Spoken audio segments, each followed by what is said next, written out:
Ayoko kasi ng ano lang nakaloto. Alam niyo naman, pag tumatanda na medyo maano na tayo sa mga pagkain. Ayan. Kaya huwag kayong magtaka kung bakit maputla ang aking lutong spaghetti dahil nilalagyan ko talaga siya ng gatas para mas maging masarap.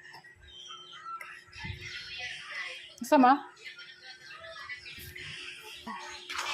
Kaya hindi ganon ka pula yung aking lutong spaghetti dahil nilalagyan ko siya ng gatas. Sa mga batikan magluto sa kusina dyan, ano lang to, akin, pang ano lang, pang pamilya. Hindi siya pang commercial. Simpleng luto lang yan, mga idol. Hintayin natin siyang kumulo ng maayos, saka natin ilagay yung pasta.